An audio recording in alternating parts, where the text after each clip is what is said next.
Subscribe करें हमतन गोश को और देखिए दिलचस्प और मज़ेदार कहानियाँ। तो अभी घंटी के निशान को दबाइए और नोटिफिकेशंस को ऑल पर सेट कर लें और शामिल हो जाएं हमारे उन सब्सक्राइबर्स में जिनको मिलते हैं हमारी वीडियोस के नोटिफिकेशंस रोजाना। साथ ही साथ हमारी वीडियोस को लाइक भी करें और शेयर भी किया करें। तो चलते हैं कहानी की तरफ। पेशे खिदमत है सफरीना, किस्त नंबर 31। इस वक्त सुबह के नाश्ते पर घर में मौजूद तमाम अफराद बैठे हुए थे और चुपचाप नाश्ता कर रहे थे। इन सबको सांप क्यों सूंघ गया है दरखान? सुलेमान अपने इलाके से वापस आया तो सबको नाश्ता करते पाया। वो भी दरखान के पीछे कालीन पर बैठ गया था। 5 मिनट खामोश रहने के बाद भी जब कोई नहीं बोला तो सुलेमान बोल उठा। दरखान ने सुलेमान की आवाज़ सुनने के बाद कोई जवाब नहीं दिया। इतने लोगों के नज़दीक बैठे हुए वो जवाब नहीं दे सकता था और सब लोग खामोश भी बैठे हुए थे। मुझे समझ नहीं आ रही है कि मैं आपको क्या कहकर मुखातिब करूं, सकीना ने कहा तो दरखान ने उसकी जानिब देखा। वो दरखान से कह रही थी, मेरा नाम दरखान है बेटी, तो आप मुझे दरखान ही कहकर बुलाओ। दरखान ने चाय का कप नीचे रखते हुए कहा, ओहो बड़े मुहज्जब बन रहे हो। सुलेमान की चहकती हुई आवाज़ सुनाई दी। एक तो आप मुझे बेटी कह रहे हैं और दूसरा मुझसे उम्र में भी काफ़ी बड़े हैं। आप खुद सोचें, मैं आपका नाम लेकर बुला सकती हूँ तो फिर खुद ही बता दो बेटी कि किस तरह बुलाना चाहती हो।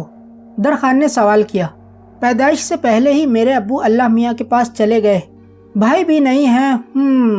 मैं आपको आगा बुला सकती हूँ? सकीना ने सोचते हुए पूछा। अच्छा हुआ उसने आगा कहा, अगर आका कहती ना तो मैं बोल देता कि आका तुम नहीं मैं हूँ। ही। सुलेमान आज काफी चहक चहक कर बातें कर रहा था। बहुत प्यारा नाम है बेटी, तुम मुझे बिल्कुल आगा कहकर पुकार सकती हो। दरखान ने कहा। दरखान ये क्या, कभी तुम उसे आप कह रहे हो और कभी तुम्हारा दिमाग भी काम करना छोड़ गया है। सुलेमान अपनी मस्तियों से बाज आने वाला नहीं था। वो सब नाश्ता कर चुके थे। सकीना ने बर्तन समेटकर साइड पर रखे और दोबारा अपनी जगह पर आ बैठी। आगा, आपका ताल्लुक कहाँ से है और आप इन कामों में कैसे आए? सकीना ने बैठते ही दरखान से पूछा। भाई इनका ताल्लुक तो हमारे साथ वाले गांव से है, लेकिन ये इन कामों में कैसे आए ये दरखान साहब खुद ही बताएंगे। इससे पहले कि दरखान सकीना को जवाब देता, जुनेद बीच में बोल पड़ा था। सकीना बेटी, अल्लाह जब इंसानों को अपने करीब लाता है ना तो सबसे पहले इंसानों के लिए बहाना बनाता है। मेरा बहाना मेरे घर वाले थे।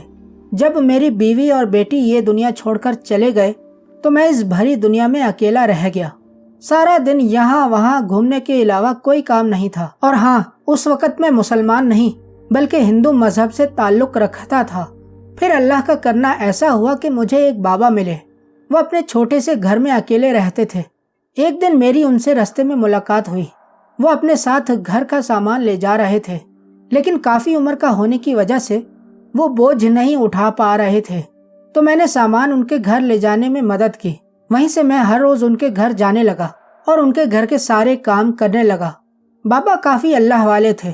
जब कभी रात मैं उनके साथ ठहरता तो सारी रात मैं उनको अल्लाह की इबादत में मशगूल देखता।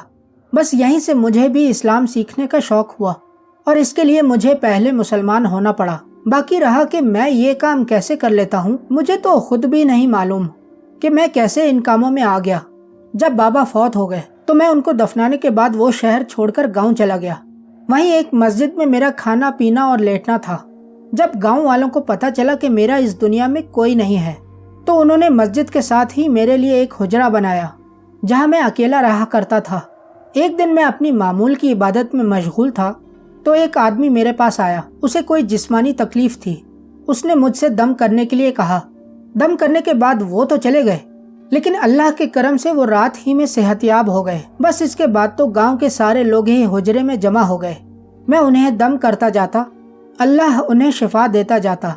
बस यहीं से अल्लाह का करम हुआ मुझ पर और अब जो कुछ हूँ आप लोगों के सामने हूँ। सुबहान अल्लाह, माशाअल्लाह। नाश्ते पर मौजूद सारे लोग ही बोल उठे। बेशक अल्लाह जिसे चाहता है हिदायत देता है। सकीना ने कहा, बड़ी तारीफें हो रही हैं मौलवी दरखान साहब आपकी तो। सुलेमान ने दरखान को हल्की सी कोहनी मारी थी। कोहनी लगते ही दरखान को हल्का सा झटका लगा, लेकिन उसने जल्दी से ऐसी हरकत की जैसे कोहनी वाली जगह पर कुछ चुभ गया हो। बिल्कुल बेटी, मैंने कहा ना اللہ اپنے بندوں کو خود سے جوڑنے کے لیے بہانے بناتا ہے۔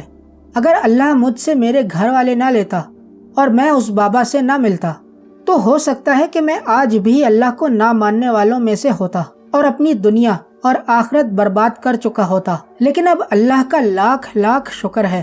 بالکل آغا۔ درخان بھائی، اب میری بیٹی کی حالت کب تک ایسی رہے گی؟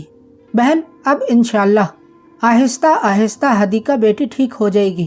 آپ بلکہ ایک کام کریں، مجھے پانی سے بھرا ایک جگ لا کر دیں، میں آپ کو پانی دم کر کے دیتا ہوں۔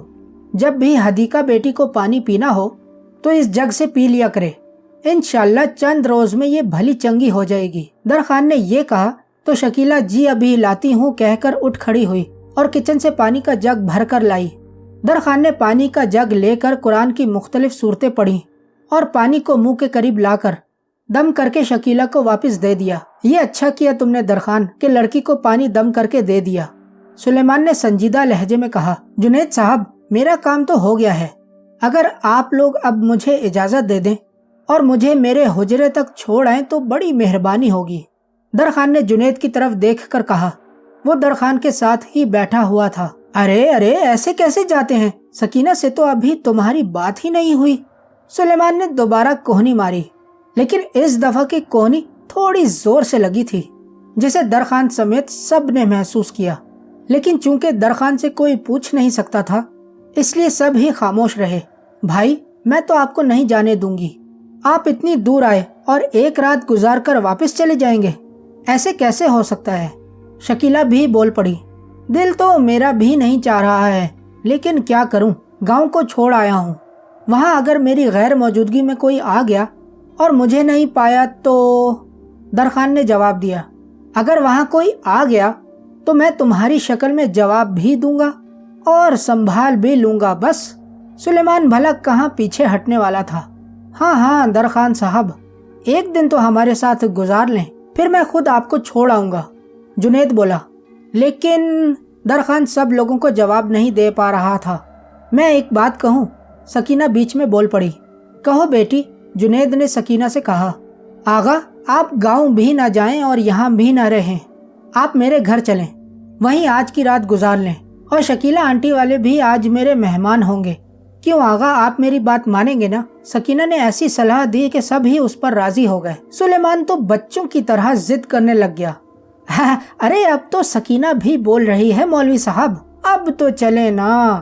سلیمان بولا، چلیں ٹھیک ہے، اب سب اتنا بول رہے ہیں تو میں آج رات سکینہ کے گھر گزار لیتا ہوں، لیکن آپ سب نے بھی آنا ہے۔ درخان نے سب سے کہا تو سب نے خوشی خوشی رضامندی دکھائی۔ ناشتے کے برتن سمیٹنے اور دھونے کے بعد جنید نے اس گھر کو تالا لگایا اور پھر 7 لوگوں کا یہ قافلہ سکینہ کے گھر کو چل پڑا۔ سکینہ کی والدہ، جن کا نام ہاجرہ تھا، کافی عمر کی تھیں، لیکن صحت کے معاملے میں کافی بہتر لگ رہی تھیں۔ وہ شکیلہ اور نئے مہمانوں کو دیکھ کر کافی خوش ہو گئی تھیں، اور پھر سکینہ کے گھر میں ہنسی مذاق کا وہ دور چلا کہ درخان کچھ وقت کے لیے تو بھول ہی گیا کہ وہ یہاں مہمان ہے۔ سکینہ بھی اتنے لوگوں کے بیچ خود کو خوش محسوس کر رہی تھی۔ ابھی وہ سب خوش گپیوں میں مصروف تھے کہ سکینہ کی والدہ اچانک زمین پر گر کر تڑپنے لگیں۔ سب لوگ ان کو اچانک اس طرح سے دیکھ کر پریشان ہو گئے۔ سکینہ اور شکیلہ ہاجرہ کے ساتھ بیٹھ کر ان کی مالش کرنے لگے، جبکہ جنید باہر کی جانب دوڑا۔ وہ نزدیک کے کسی ڈاکٹر کو لینے گیا تھا۔ معلوم کرنے پر پتہ چلا کہ ہاجرہ بی بی کو سال میں 1-2 مرتبہ مرگی کا دورہ پڑتا ہے۔ یہ اتنا شدید تو نہیں ہوتا، لیکن چونکہ وہ ایک عورت تھی تو انہیں کافی تکلیف ہوتی تھی۔ اس وقت بھی وہ زمین پر لیٹی تڑپ رہی تھیں۔ درخان، میں اپنے علاقے سے مٹی لینے جا رہا ہوں، وہ مٹی اسے چٹوا دینا، انشاءاللہ ہمیشہ کے لیے ٹھیک ہو جائے گی۔ یہ کہہ کر سلیمان غائب ہو گیا۔ درخان نے کوئی بات نہیں کی تھی، وہ بھی ہاجرہ بی بی کے پہلو میں پریشان کھڑا ہوا تھا۔ ابھی سلیمان کو گئے ہوئے 5 منٹ بھی نہیں گزرے تھے کہ وہ واپس آ گیا۔ درخان، اپنی قمیض کی جیب میں ہاتھ ڈالو، میں نے مٹی تمہاری جیب میں ڈال دی ہے۔ جیسے ہی درخان نے یہ سنا، اس نے جلدی سے جیب میں ہاتھ ڈالا۔ ایک کاغذ کا ٹکڑا اس کے ہاتھ کو لگا، جسے اس نے جلدی سے باہر نکالا۔ مجھے راستہ دیں آپ لوگ، درخان نے پریشان حال شکیلہ اور سکینہ سے کہا۔ درخان کی بات سن کر وہ دونوں ہاجرہ بی بی سے ذرا پرے ہو کر بیٹھ گئیں۔ درخان نے جیب سے نکالے کاغذ کو کھولا تو اس میں کالے رنگ کی مٹی نکل آئی۔ درخان نے اپنی شہادت کی انگلی کو مٹی پر رکھ کر رگڑا तो थोड़ी सी मिट्टी उसकी उंगली को लग गई। दरखान बिस्मिल्लाह कहकर अपनी उंगली हाजरा बीबी के होंठों के करीब ले गया। बहन जरा ये देखें, दरखान ने हाजरा से कहा, लेकिन हाजरा ने अपनी आंखें नहीं खोली। वो बराबर जमीन पर तड़पे जा रही थी। इनका मुंह खोलें, दरखान ने शकीला से कहा। तो शकीला ने दोनों हाथों से हाजरा का मुंह खोलने की कोशिश की। जैसे ही थोड़ा सा मुंह खुला, दरखान ने अपनी उंगली हाजरा बीबी के मुंह में दे दी और उंगली को गोल दायरे की सूरत में घुमाया। जैसे ही उसे यकीन हुआ कि मिट्टी मुंह में पहुंच गई है, उसने अपनी उंगली बाहर निकाली और सकीना को पानी का गिलास भर कर लाने का कहा। सकीना दौड़ती हुई गई और कहीं से पानी का गिलास भर कर लाई। इनको सीधा बैठाकर पिला दें, दरखान ने सकीना से कहा। तो शकीला ने हाजरा बीबी को अपने घुटनों से टेक लगाकर सीधा बैठाया और फिर सकीना ने चंद घूंट पानी के हाजरा बीबी के मुंह में डाल दिए। जैसे ही सकीना ने पानी का गिलास मुंह से दूर किया, जुनैद कमरे में डॉक्टर को लेता हुआ आया।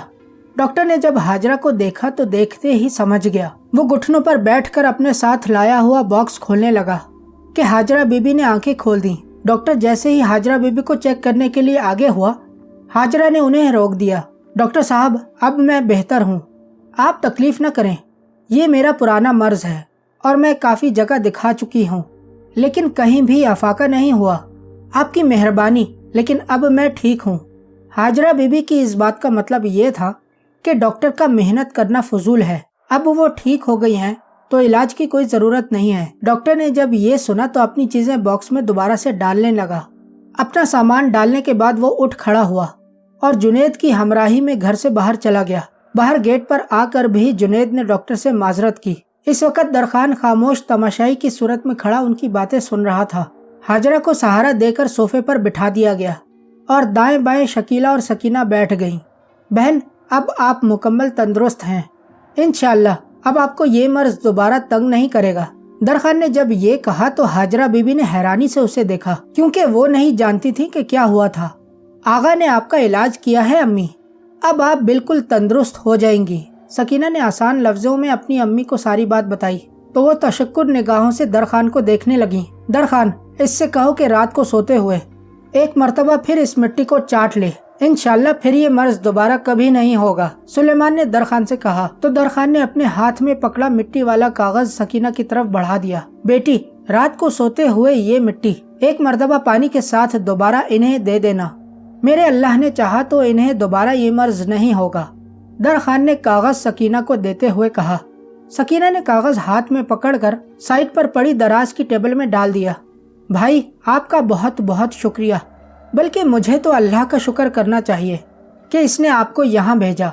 अल्लाह की बरकत और आपकी नवाजिश से मैंने न सिर्फ घर में खुशी देखी बल्कि अपनी बीमारी का भी इलाज करवा लिया।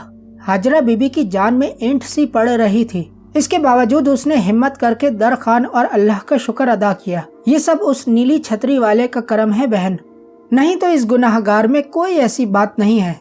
दरखान ने हाजरा को जवाब दिया। 10 मिनट में हाजरा बीबी की तबीयत काफी बेहतर हो गई थी, जिसके बाद किचन में जाकर सकीना ने सबके लिए चाय बनाई और फिर हदीका की मदद से चाय कमरे में ले आई जहाँ सब बैठे हुए थे। छा रहे हो भाई दरखान, छा रहे हो, सुलेमान ने दरखान के कान में चहकते हुए कहा।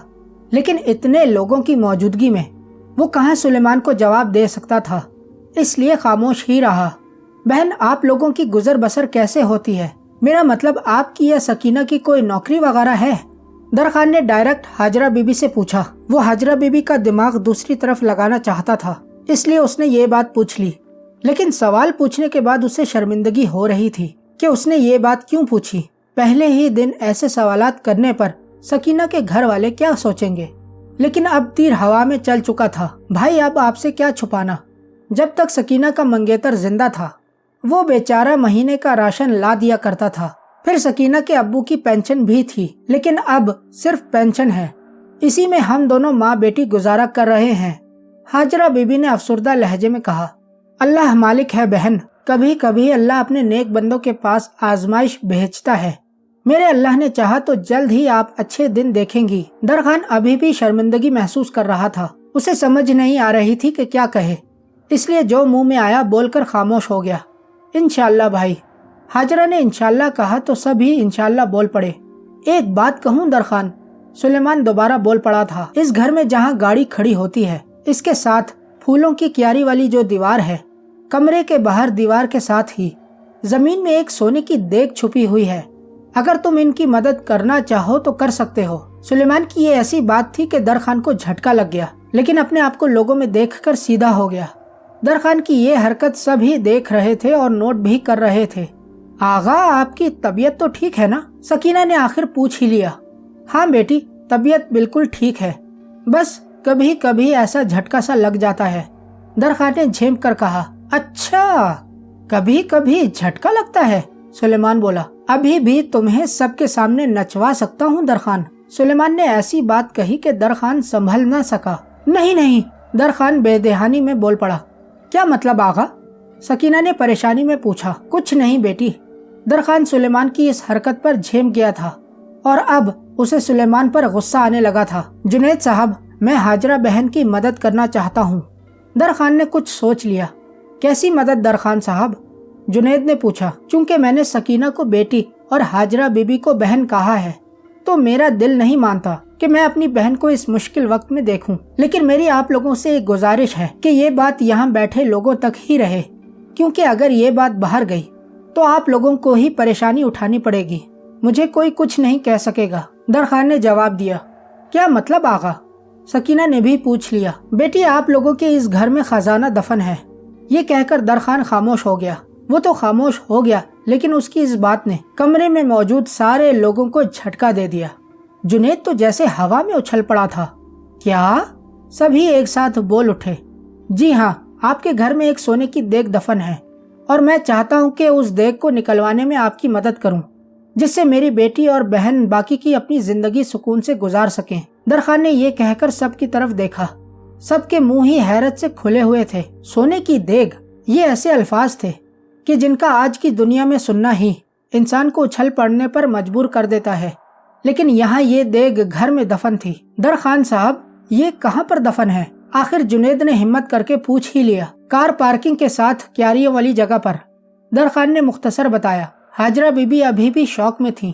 عورتوں اور لڑکیوں کو سمجھ نہیں آ رہی تھی کہ کیا کہیں یا کیا کریں۔ ابھی دن کا وقت ہے، ابھی یہ کام کرنا لوگوں کو شک میں ڈال سکتا ہے۔ ہم رات میں اس جگہ کی کھدائی کریں گے اور وہ دیگ نکال لیں گے۔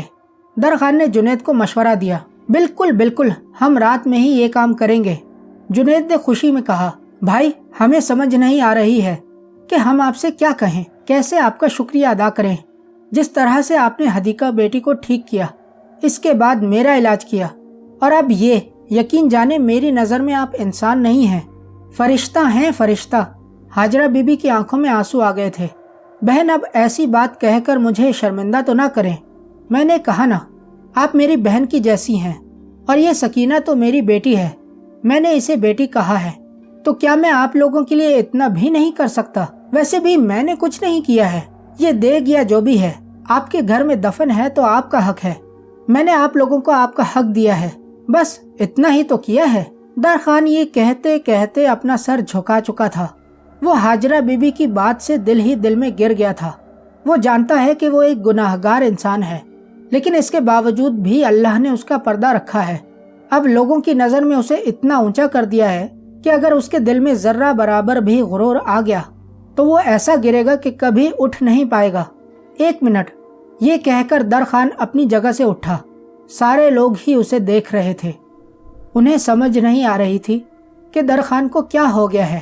کمرے کی ایک صاف جگہ دیکھ کر درخان بے اختیار سجدے میں چلا گیا۔ یا اللہ، شکر ہے، تیرا لاکھ لاکھ شکر ہے۔ یہ بندہ گناہگار ہے، عزت ذلت تیرے اختیار میں ہے، مجھے معاف کر دے۔ اگر کبھی میرے دل میں تھوڑا سا بھی غرور آیا ہو۔ درخان بولتا چلا جا رہا تھا۔ سب لوگ درخان کا یہ روپ دیکھ کر حیران ہو گئے۔ وہ اپنی جگہ پر اٹھ کھڑے ہوئے تھے، لیکن اس بات کا سب سے زیادہ اثر سکینہ کے دل پر ہوا تھا۔ اس کی نظروں میں درخان کا ایک مقام بن گیا اور وہ درخان کا ہاتھ پکڑ کر اس مقام کی درباری بننا چاہتی تھی۔